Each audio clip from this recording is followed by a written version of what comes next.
man. It's a beautiful day. Beautiful Tuesday. Yeah, but we have a very important Skype interview coming up right now. And this person, we all remember him from the Chris Rock movie Good Hair. Yeah. He's that. And the son of the soil, he's from Antigua. He's the chairman of judges for all the African American official professional hair and competitions.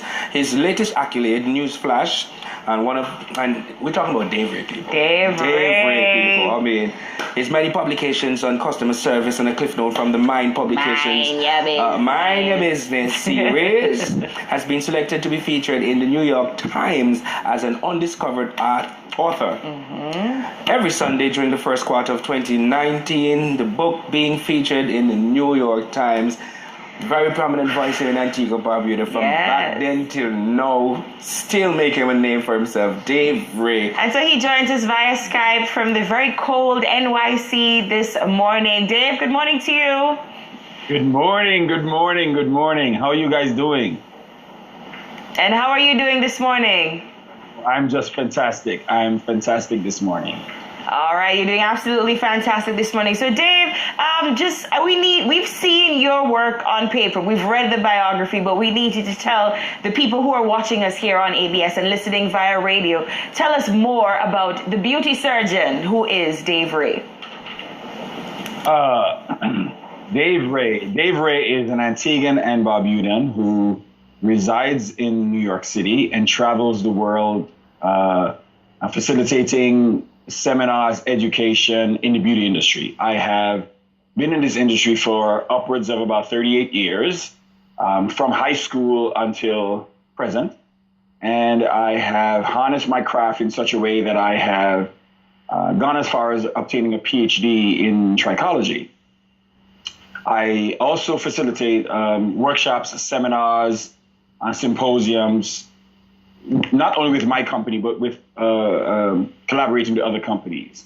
I've been training people over the years in the beauty industry. Many people in Antigua have experienced my hands as a trade, beautifying the women of Antigua and Barbuda, or making them more beautiful, I should say.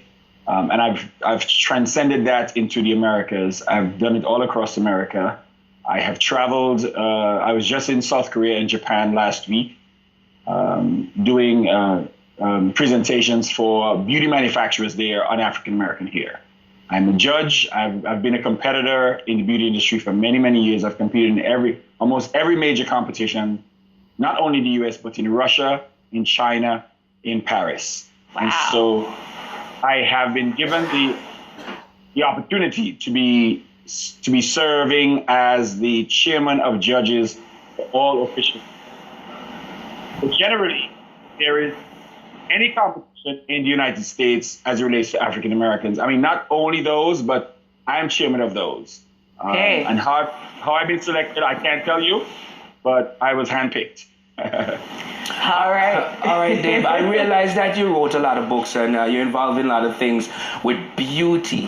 But I'm looking at this one particular, the recipe for healthy eating. How does this coincide with beauty and hair? Yeah. You tell me, how does this work, man? Well, as you know, I did my dissertation on hair and all of its maladies. And so that book is called What is Good Hair? So the recipe for healthy eating collaborates with the book What is Good Hair. What that does is, based on what you eat, that determines if your hair will be sustained for life, or if your hair will break, or if your hair will fall out or thin.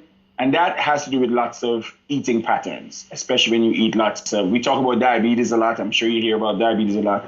People who are prone to eating lots of sugars generally lose their hair over time. And sugars could be lots of starches, less complex carbohydrates. That generally causes you to lose your hair. So that book sort of gives you recipes for you to have better eating practices as you try to maintain the hair on your head. That's basically what it's about. Dave, you're involved in 1,000,001 things daily, weekly, monthly, annually. How does the beauty surgeon find the time to sit down and pen all of these books? And then I want you to tell me about the Mind Your Business series. Mind Your Business. well, let me just say this, that if you do any research, you'll find out that most people who are forward thinking like I am, they don't get more than about maybe 2 hours of sleep per night. So I slept this morning about 3 something, and I was up by 5 something because I'm like, man, I have to get up for this interview. So by 5 something, I was up, and I have to listen to all the news.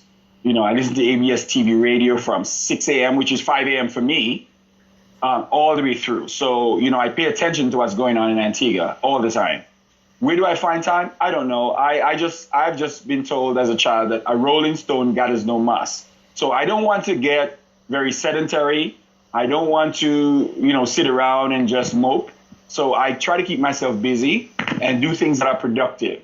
I write in the night because it's quiet. Sometimes I'm working on manuscripts for months that have not yet been published. But I tend to do them like after 1 a.m. until about 3 a.m. or so, because it's just a more quiet time. I'm in my solitude. No one gets disturbed. All right, now, Dave, congratulations on being recognized there and being featured in the New York Times. Tell us finally, how does that make Dave Ray, the beauty surgeon, how does that make him feel? I'm going to tell you that as I'm getting older, I don't know if older or wiser, it humbles me because, I remember at one time, if people knew me well, you remember I used to have an ego. Maybe you didn't realize I had an ego, but I had an ego since I was a child. As I'm getting older, that ego I still have confidence, but the ego has sort of been dissipating. What I'm having now is more humility and appreciation for life and for the blessings that has been bestowed upon me. And so, writing this book, this was, I have all the books here, and I'm sure you have them there too. The company that printed my book, called Author House, they called me last week to let me know that the New York Times has decided to publish my book or feature my book in their newspaper, I guess, every Sunday for the next few months, starting in January 2019. I was like, what do I have to pay for this? They said, you have to pay nothing. This is what they have decided. We gave them a few books, and yours was the first one they picked. And I was like, okay, is there a catch-22 to this? They said, nope, you have to pay nothing. So I'm just on. They said, your book is really, really good. You need to really promote this book more. They keep telling me you got to promote your book a lot, because this book has a lot of good content. It's simple. It's only 94 pages, and it has 17 chapters. So they're short, quick read, really large fonts. And so based on that, I guess whomever the deciding people were, they decided to pick my book to be featured. Now, it humbles me. That's all I can tell you. I'm humbled. I continue to accept these things as blessing, and not that I am, and as privileges, and not as a right. And so I have learned as time goes by to, understand the discernment of the future and possibilities that are out there. And so it just humbles me. That's the best I can tell you. Congratulations to you, Dr. Ray, and we do hope that you will enjoy the very best of all of these accomplishments coming your way, and we hope that you will definitely be very happy to fly that Antiguan flag in New York City. The beauty surgeon. Thank you. And Patrice, let me just say to you, I really like your transition, your new do. I love it. That's all I got to say. Thank you so much, all Dave. Right. All the very best. Enjoy your day. Bye, Steve. CHFS. Goodbye, Dave. Goodbye, Dave. Dave Ray. For life. Dave Ray, joining us there from New York City. He's going to be featured in the New York Times starting January 2019. So what a wonderful way for him to be kicking off the new year. And as he said, yes, he would have had an ego. Yes, it may somewhat still be there, but he's now a lot more humble. But mind your business.